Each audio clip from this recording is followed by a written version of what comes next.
because we regard human intelligence as a constant, and because we generally view technology, advancement, the application, the fitting and efficacious application of knowledge to be things that we make, because that is how we regard the problem-solving process that interconnects human beings with other human beings and human beings with environmental problems.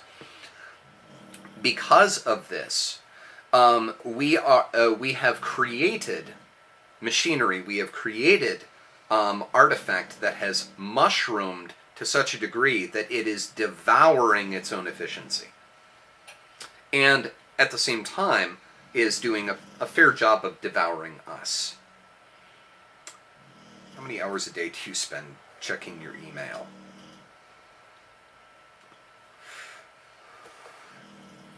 Utilizing social networking with the at least nominal, the hypothetical return of increased connectedness to other persons, and yet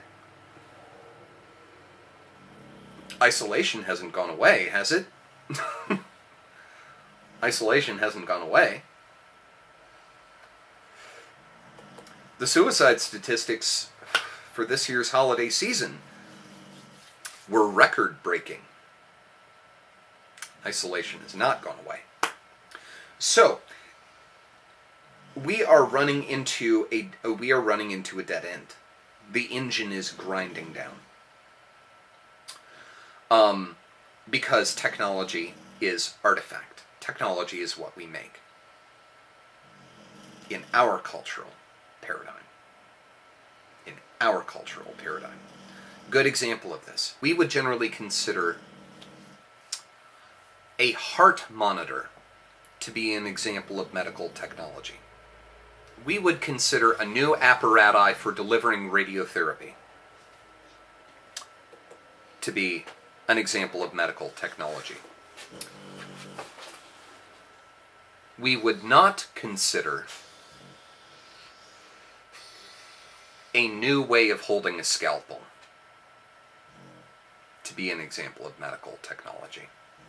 We would not consider new surgical procedures or new surgical skills to be an example of medical technology.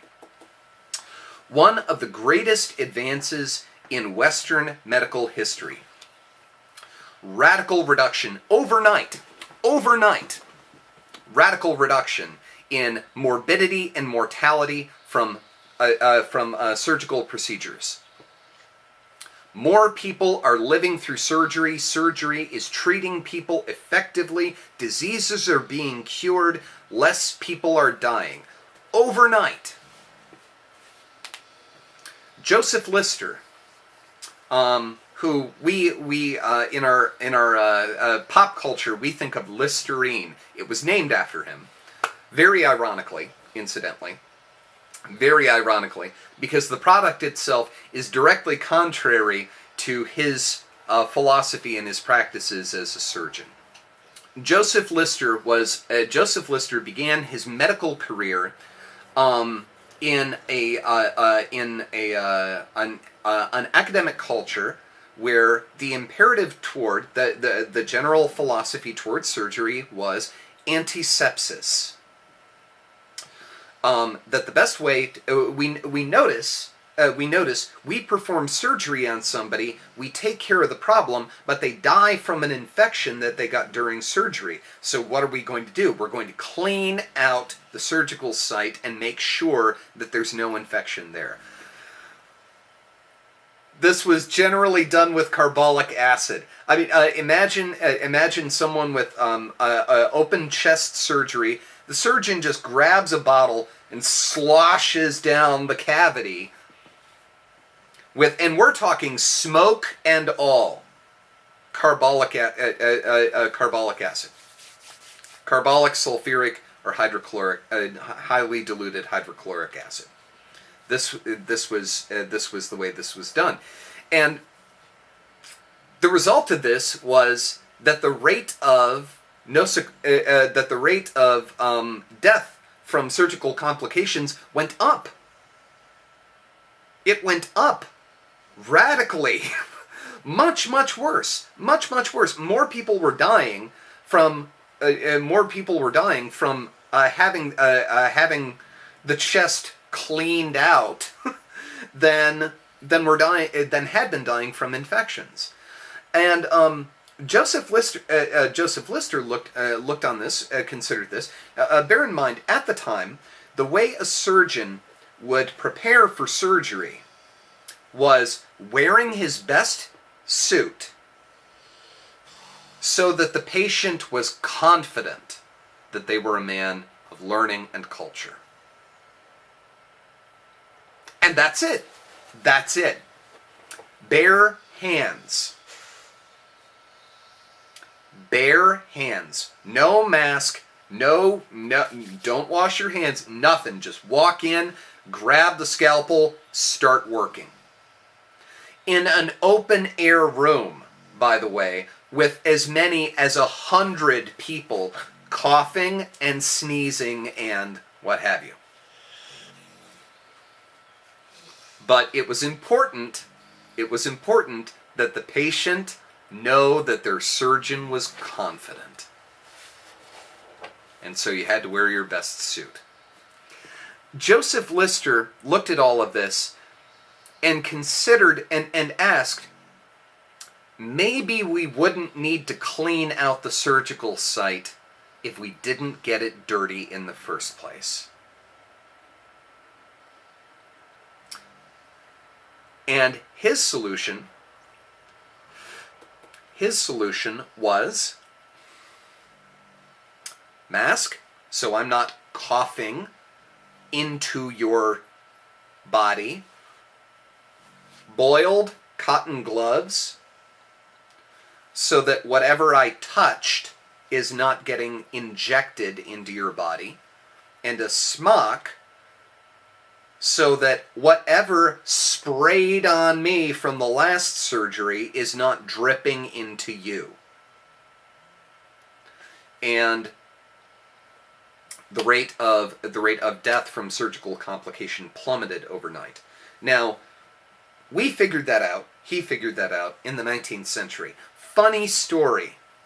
The Maya understood surgical asepsis. And now, they didn't necessarily talk about things like viral or bacteriological infection. They didn't talk about blood or other potentially infectious materials.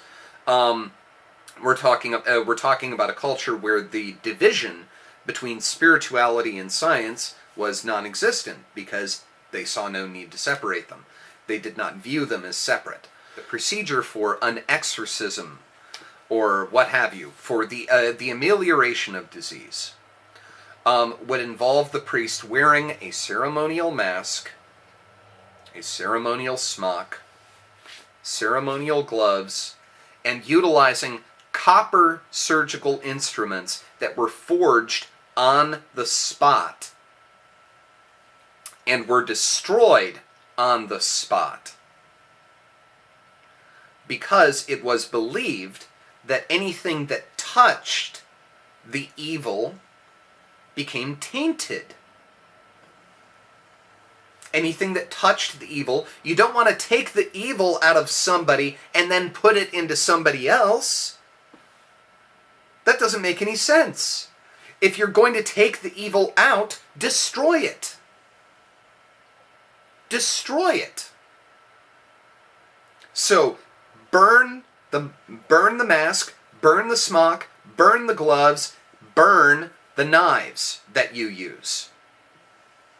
Burn the knives that you use. This is cross-contamination protocol, and something that, incidentally, we are still working on in the Western world. We are still struggling with the idea that maybe we shouldn't be reusing surgical instruments. That maybe it's just better to destroy the sucker than to try to get it clean after. Technique. We are talking about a life-saving, culture-changing, world-changing technique.